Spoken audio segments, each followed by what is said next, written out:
आगे देखेंगे, ठीक है ना। तब तक आइए आज कुछ विशेष चर्चा कर लें। मौन पर चर्चा करनी है, तो बताइए भाई किसके मन में मौन से संबंधित, मौन क्यों करना चाहिए, कैसे करना चाहिए, इसका क्या लाभ है, शीघ्रता पूर्वक हम लोग इसकी चर्चा कर लें। जो जिस किसी को भी कुछ बताना हो वो कृपा करके बताना प्रारंभ करिए। किसी को कुछ बोलना है इस विषय पर, बताइए भाई। आवाज आ रही है आप लोगों को ना? शीघ्रता पूर्वक बताएं। जी बिल्कुल आ रही है। तो कोई बताना चाहेगा इस विषय में, मौन के बारे में?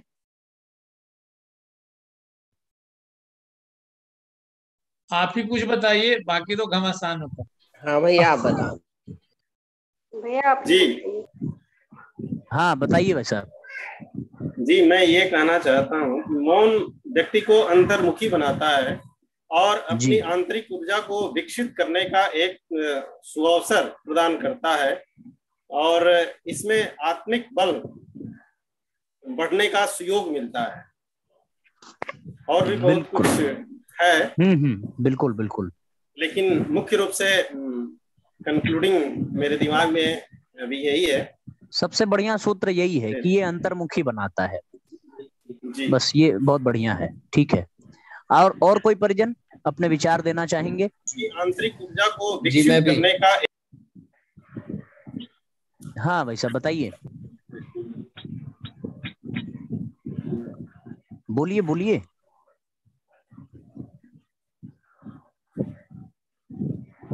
अरे कोई कुछ बोल रहा था ना, म्यूट हो गया क्या? चेतन जी आप कुछ बोल रहे थे क्या, कुछ बताना चाह रहे हैं?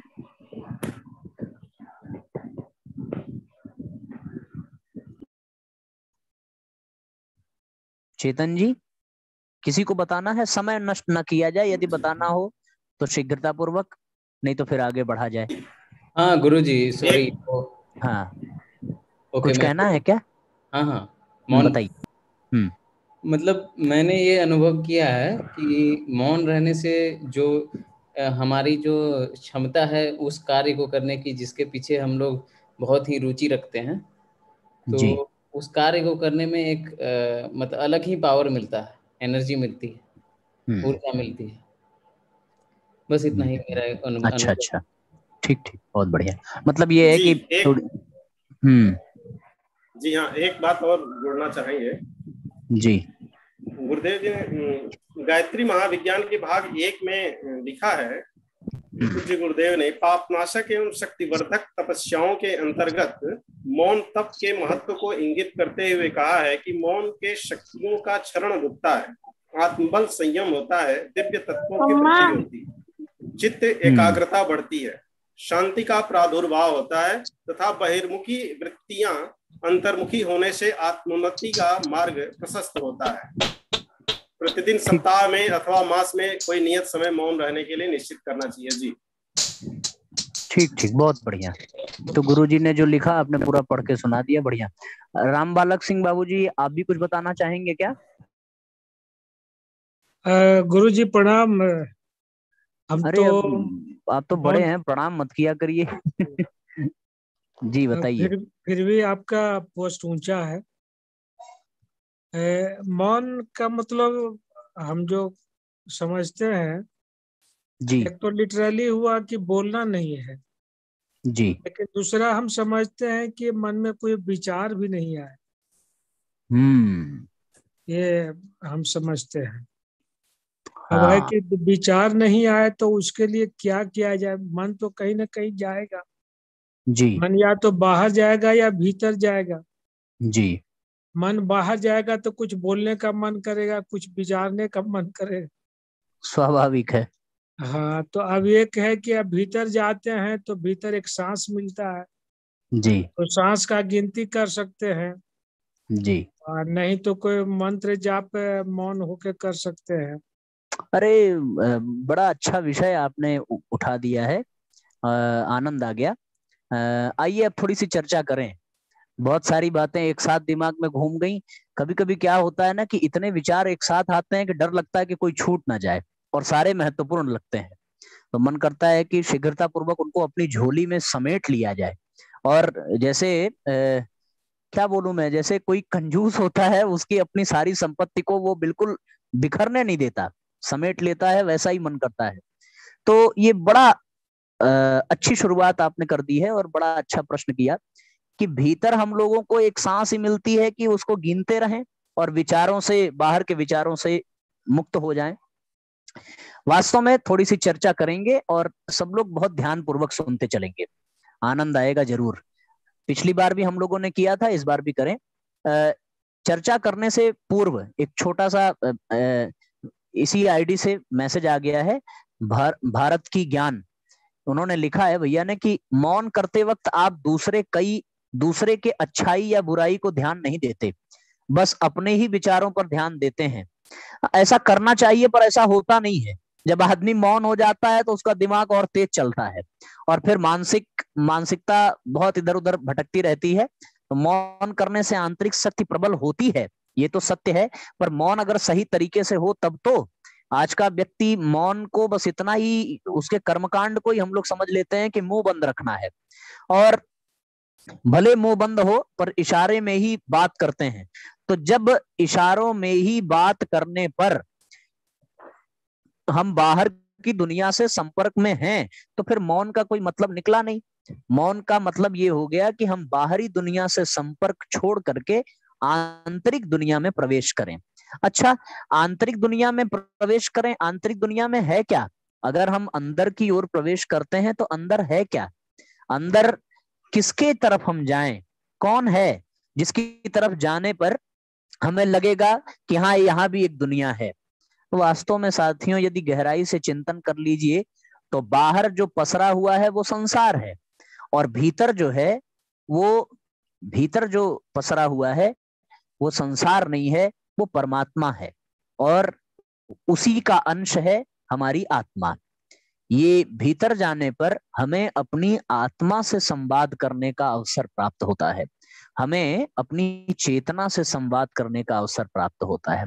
मौन का मतलब मैं समझता हूं बोलना बंद हो जाए, ऐसा नहीं है। मौन का मतलब बोलना हो, पर वो बोलने का लक्ष्य बदल जाए। वो बातचीत फिर बाहर वालों से ना हो, वो बातचीत अपने आप से हो। और अपने आप से करने का मतलब है कि हमारे भीतर जो बैठा है, जिसके कारण हमारा अस्तित्व है, उससे बातचीत होने लगे, तो फिर हमारे मौन की प्रक्रिया बिल्कुल ठीक ठीक होने लगती है। आप कल्पना करिए कि मौन का पहला पावदान यही है कि हम अपने आप को शरीर मानना छोड़ दें और अपने आप को सिर्फ और सिर्फ एक आत्मा माने। अंतरात्मा मान करके ही हम मौन की शुरुआत कर सकते हैं, क्योंकि जब तक हम अपने आप को शरीर मानेंगे तब तक हमारे शरीर की कुछ आवश्यकता होगी, कुछ इच्छा होगी, कुछ कामना होगी, कुछ वासना होगी, कुछ भावना होगी, और फिर उसी को प्रकट करने के लिए हमें शब्द चाहिए, विचार चाहिए, और फिर उन विचारों को, उन शब्दों को दूसरों तक पहुंचाने के लिए हमें बोलना पड़ेगा।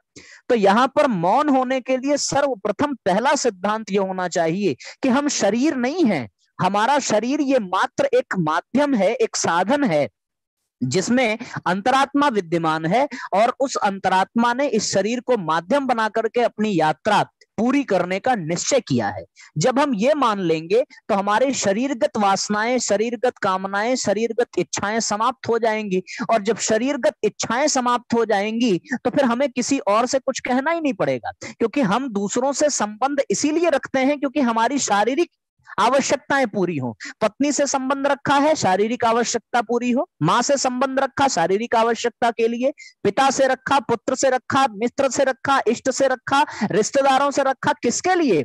शारीरिक आवश्यकताओं को पूर्ण करने के लिए। और जब हम शारीरिक आवश्यकताओं को पूर्ण करेंगे तो दूसरों से संपर्क संबंध रखना ही पड़ेगा। और जब हमने ये मान लिया कि शरीर नहीं, हम एक अंतरात्मा है, बस यहीं से मौन प्रारंभ हो जाता है। ये धारणा मन में अच्छे से बैठ जाए कि हम ये शरीर नहीं हैं, हमें मौन के समय में शरीर की आवश्यकताओं को बिल्कुल छोड़ देना है, शरीर की इच्छाओं को, शरीर की कामनाओं को त्याग देना है।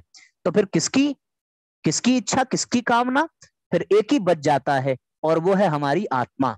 फिर हमारी आत्मा की क्या कामना है, हमारे आत्मा की क्या इच्छा है, हमारे आत्मा की क्या आवश्यकता है, हमारे आत्मा का पोषण कैसे होगा, अपनी सारी चीजों को आत्मिक भाव से देखने की प्रक्रिया ही मौन में हमें प्रवेश करा देती है। जैसे ही आपने देखा होगा ना, भगवान बुद्ध जब यात्रा पर निकले और जाते समय उन्होंने शव देखा, पूछा ये कौन मर गया, ये मृत्यु कैसे होती है, सारथी ने बता दिया कि बुढ़ा हुआ और मर गया। अब उनको पता चला कि अरे ये शरीर है जो वृद्ध भी हो सकता है और मर भी सकता है, तब तो इस शरीर की कोई कीमत नहीं है। और फिर शरीर के ऊपर के भाव से वो ऊपर उठे तो बोले शरीर के भीतर जो आत्मा है उसको देखना चाहिए। बस जैसे ही उन्होंने शरीर के भाव को छोड़ा और आत्म भाव को अनुभव किया, वैसे ही उनका मौन प्रारंभ हो गया। और जब मौन प्रारंभ हुआ तो पत्नी छूट गई, बच्चे छूट गए, परिवार छूट गया, संसार छूट गया। बस एक बरगद के वृक्ष के नीचे बैठ करके उन्होंने जो मौन प्रारंभ किया, और तब तक मौन प्रारंभ किया कि उस कल्प के ब्रह्मा को खुद आकर के भगवान बुद्ध को प्रणाम करना पड़ा। और ब्रह्मा जी ने कहा कि अनेकों ब्रह्मा आए होंगे और आकर के चले गए होंगे, पर ये मेरा सौभाग्य है कि मेरे कार्यकाल में कोई इंसान बुद्धत्व को प्राप्त हुआ और उसका मुझे प्रत्यक्ष दर्शन करने को मिला। तो साथियों, मौन की शुरुआत यहां से हो गई। आप कल्पना करके देखिए, परम पूज्य गुरुदेव के जीवन में जब तक दादा गुरुदेव नहीं आए तब तक सारी गतिविधियां सांसारिक दृष्टि से चल रही होंगी, पर जिस दिन दादा गुरुदेव आए और गायत्री के 24 लाख के 24 महापुरस्चरण प्रारंभ हुए, साथियों उसी दिन गुरु जी के जीवन में मौन प्रारंभ हो गया। उनकी सारी गतिविधियां बदल गई, उनके जीवन की दिशा बदल गई। दुनिया कहती विवाह कर लो, गुरु जी ने वो भी किया, गृहस्थ धर्म अपनाया, लेकिन मौन का पालन करते हुए। दुनिया कहीं जा रही है पर गुरु जी की दिशा कहीं और। ये साथियों क्या है, दृष्टि बदल जाए तो मौन प्रारंभ हो जाता है। सिर्फ मुंह को बंद कर लेना, जिह्वा को रोक देना मात्र मौन नहीं है। अपनी इच्छाओं, अपने विचारों, अपने भावनाओं को भी रोक देने का नाम मौन है। मौन अपने आप में एक प्रत्यक्ष समाधि है और वो हमें समाधि की ओर ले जाता है। हम परमात्मा से नजदीक चले जाते हैं। तो भीतर क्या है, जैसा कि बाबूजी ने कहा कि भीतर सांस है, सांस को गिने। अरे नहीं, सांस को गिनने में समय क्यों नष्ट करना, आप अपने भीतर बैठी हुई जीवात्मा को, उस भीतर बैठी हुई आत्मा को देखिए। मैं आज मेरा एक सेशन था गर्भ संवाद विषय पर, 4 बजे से एक लेक्चर था गर्भ संवाद विषय पर। और गर्भ संवाद विषय पर यह था कि माँ के गर्भ में पल रहे शिशु से माँ को किस तरीके से बात करना चाहिए। बस जब ये प्रसंग मेरे दिमाग में आया तो फिर मैंने ये अपने चिंतन किया कि जिस तरीके से माँ के गर्भ में वो बच्चा पलता है, उसी तरह हमारे गर्भ में हमारी आत्मा पल रही है। तो हमें भी अपने आत्मा को ये अनुभव कर लेना चाहिए कि हमारे भीतर ही आत्मा है, हम उस आत्मा के उसके पोषण के माध्यम बन रहे हैं। उसमें एक बात आई कि माँ को कोई भी काम करना हो तो अपने बच्चे से पूछ करके करे, अपने बच्चे को बता करके कि मेरे पेट में पल रहे मेरे प्यारे बच्चे, आज मैं इस कलर का कपड़ा पहनूंगी, आज मैं ये भोजन बनाऊंगी और तुम्हें खिलाऊंगी। तो कितना अच्छा होगा जब इसी सूत्र को हम लोग अपने आत्मा और शरीर के संबंध में रखें। क्या करना पड़ेगा, और इसका अभ्यास जरा करके देखना। मैंने किया है, इसलिए मुझे बड़ा आनंद आया और इसलिए मैं आप सबको बता पा रहा हूं। करना क्या है, आप कोई भी कार्य कर रहे हो तो आप उस कार्य को करने से पहले यह विचार कर लें, अपनी आत्मा से पूछ लें कि क्या ये आत्मिक दृष्टि से उत्तम होगा। जैसे सुबह सो करके उठना, शरीर कहता है कि, मन कहता है कि नहीं नहीं यार अभी सोए रहो, आलस्य आता है। आत्मा कहती है उठ जाओ, ब्रह्म मुहूर्त का समय है, ध्यान इत्यादि में समय लगा लो। और हमने आत्मा की बात को मान लिया, बस मौन हमारा प्रारंभ हो जाता है। जैसे ही आत्मा की बात को मान लिया, हमारे सामने एक लक्ष्य आ जाता है, हम अपने काम में लग जाते हैं, तुरंत मौन प्रारंभ हो जाता है। भीतर से संबंध खत्म करके आत्मा से संबंध जोड़ने का नाम मौन है। बाहर ऊर्जा को नष्ट करने की बजाय अपने ऊर्जा को भीतर रोक करके उसे एक दिशा देने का नाम मौन है। मौन से ही हम अपने आत्मा को परमात्मा के निकट पहुंचा सकते हैं। मौन से ही हम अपने भीतर की क्षमता, अपने भीतर की शक्ति, अपने भीतर के सामर्थ्य को पहचान सकते हैं। मौन से ही हम अपनी ऊर्जा को समेटकर किसी विशेष उद्देश्य में लगा सकते हैं। साथियों, मौन से एक नहीं अनेकानेक संभावनाएं निकल करके आती हैं। व्यक्ति को मौन रहने से ये तो प्रत्यक्ष लाभ है कि वाणी प्रखर हो जाती है, ये तो प्रत्यक्ष लाभ है कि वाणी में ओजस्व आ जाता है, ये तो प्रत्यक्ष लाभ है कि वाणी का प्रभाव पड़ने लगता है। लेकिन साथियों ये प्रत्यक्ष है, पर इसके सूक्ष्म लाभ बहुत हैं। मैं समझता हूं कि आध्यात्म क्षेत्र में आध्यात्म के पथ पर चलने के लिए जो ऋषियों ने पहला सूत्र बताया है वो है मौन का। जैसे ही हमने मौन रहना शुरू किया, आध्यात्म के पथ पर हमारे कदम बढ़ जाते हैं और हमें सारी आध्यात्मिक विभूतियां प्राप्त होने लगती हैं। तो ये जैसा हमारे हरिनारायण श्रीवास्तव जी ने गुरुदेव का लेख पढ़ के सुनाया, वो सैद्धांतिक पक्ष, और ये भी कहा कि सप्ताह में एक दिन रहें 2 घंटे, पर उसका व्यवहारिक पक्ष ये है कि हम अपनी आत्मा से संवाद करें, वही मौन की शुरुआत होगी। हम अपने सांसारिक संवाद को रोक दें और आत्मा से संवाद करें। मैं तो आपसे एक ये भी कहूंगा, मैंने किया था, मैं खुद ही बता रहा हूं कि हो सकता है आप लोग डायरी न लिखते हो, पर आप अपने लिए एक पत्र लिखिए। आपने बहुतों के लिए पत्र लिखा होगा, आप जरा अपने लिए एक पत्र लिखिए, और अपने लिए पत्र लिखिए इस भाव से कि आप एक आत्मा है। प्रिय आत्मा, आपको सादर प्रणाम।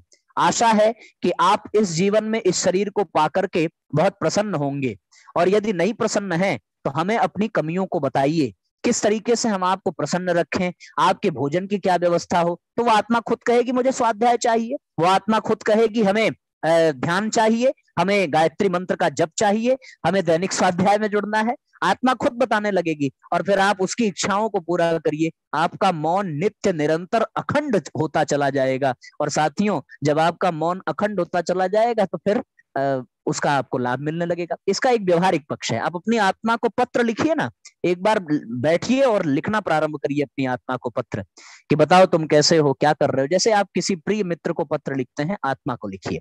तो ये मौन की शुरुआत हो जाएगी। बताने को तो बहुत सारी चीजें हैं, पर मैं समझता हूं कि अभी इतना ही पर्याप्त होगा। पर्याप्त भी नहीं है, पर मेरी सामर्थ्य इतनी ही है, ऐसा मुझे लगता है। तो ये विषय पूरा हो जाना चाहिए।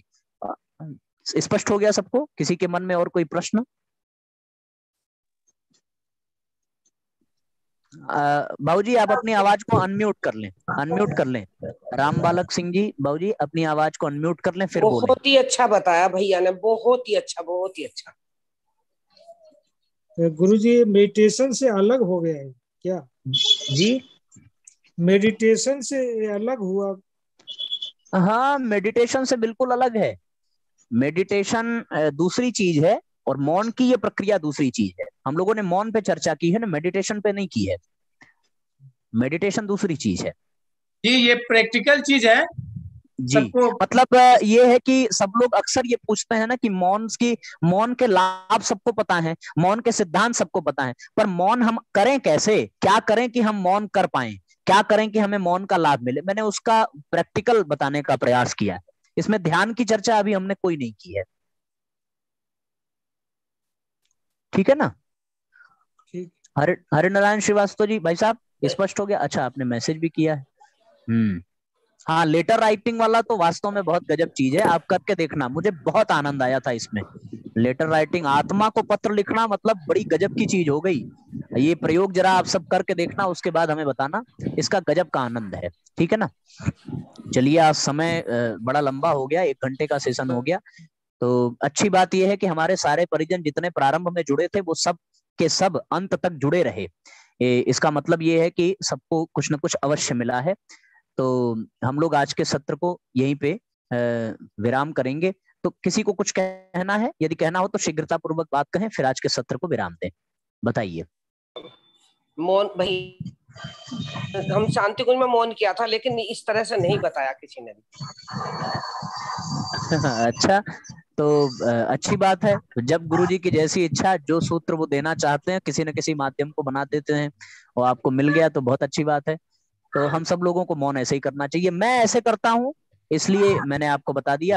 आप लोग भी करिए। अगर आप लोगों को कोई नया सूत्र मिलेगा तो आप लोग हमें भी बताइए, ताकि ये ज्ञान का जितनी गहराई में जाएंगे ना, उतना ही मणिमाणिक के हमें मिलता चला जाएगा।